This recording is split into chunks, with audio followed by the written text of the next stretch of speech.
In the heart of a tropical paradise, two young sisters lay motionless in their hotel beds, surrounded by a mystery that would shatter their family forever. What started as a dream vacation ended in unimaginable tragedy. But the truth was far darker than anyone could have guessed. Noami Belliner was 25, a responsible college student from Quebec, Canada. Her little sister, Audrey, was 20, full of youthful energy and adventure.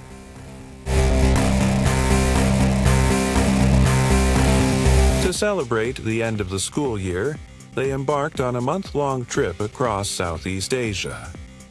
After 3 weeks exploring Vietnam, they arrived in Thailand on June 12, 2012, ready to soak up the sun on Phi Phi Island before heading home.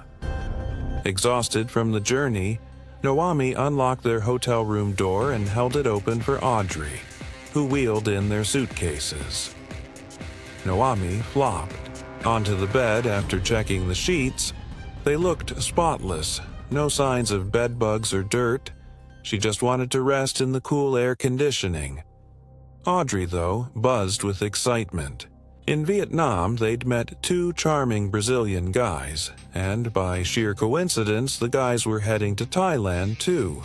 Tonight, the four planned to meet on the beach for drinks and dancing. Noami felt a twinge of worry. As the big sister, she'd promised their parents she'd keep Audrey safe. Their folks had been nervous about two young women traveling alone, but Noami reassured them.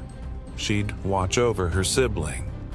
Still, things with these guys felt like they were moving fast. Noami almost called home to check in, but Audrey stopped her. It was the middle of the night in Canada. It'd only worry their parents. Reluctantly, Noami agreed. Tonight would be fun. She'd let loose. They headed to the beach that evening.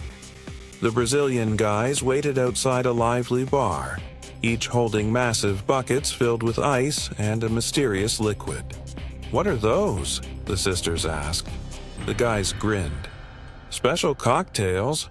Only here in Thailand. Try it. It'll make you feel amazing." Audrey dove right in, chugging from one bucket. "It tasted sweet," she said. "Loosen up."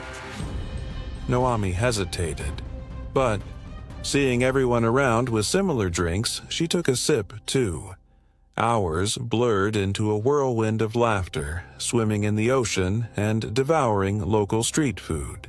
The DJ's beats pulsed through the night air. The group danced under the stars, buckets in hand. By 1 a.m., Noami was tipsy, her vision fuzzy. Her guy suggested heading back to the hotel. She agreed, but checked with Audrey first. Audrey, mid-dance, with her companion, waved her off. "Stay and have fun," Noami said. But Audrey insisted she'd be fine. They'd meet back at the room soon. Nomi left with her guy, a rare split from her sister. Back in the room, they spent time together before he left around dawn. Audrey arrived at 4 a.m. with her guy. The men departed together at 6 a.m. The sisters, alone now, climbed into their beds, unknowingly sealing their fate. 3 days passed. Housekeeping knocked repeatedly, but no answer. On June 15th, a staff member entered. What they found sent them, screaming for help. Police arrived that evening. Lieutenant Colonel Rat Sambo led the team. Inside, Noami and Audrey lay tucked under the sheets, still as statues, vomit everywhere. Dried blood stained their gums and fingernails. Sambo's first thought, alcohol poisoning. Tourists partied hard here, but the blood didn't fit. No signs of struggle or break-in ruled out foul play. Autopsies and toxicology reports were ordered. Meanwhile, interviews revealed the sisters' timeline. Out with two unidentified men, back separately. Security footage confirmed it. The men, Brazilian tourists already flown home, Interpol tracked them down.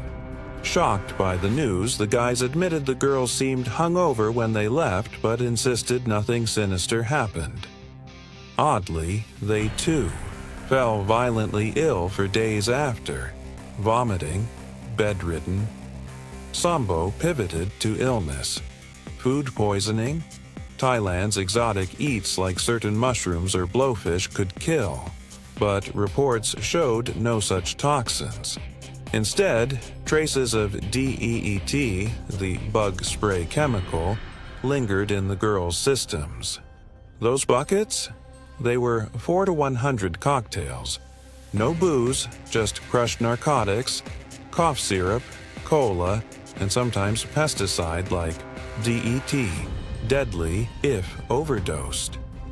Sambo concluded accidental poisoning from a bad batch. The guys survived, the sisters didn't. Case closed, bodies shipped to Canada 9 days later. But the parents, devastated and furious, learned of their daughters' deaths from the news, not police. Thai authorities dragged their feet, offering a flimsy explanation. No warnings about those drinks? No accountability? It smelled like a cover-up to protect tourism. The Canadian government agreed, ordering a second autopsy by top coroner René Roussel. Roussel confirmed DEET, but not enough to kill. Digging deeper, she uncovered a chilling pattern. From 2009 to 2015, at least 20 tourists died similarly in Thailand. Bloodied gums, fingernails, no detectable poison. Not food or drinks. Something else damaged blood vessels, metabolizing fast post-death. The horror? Phosphine gas. Hotels illegally sprayed sheets with this pesticide to kill bed bugs. Toxic to insects and humans.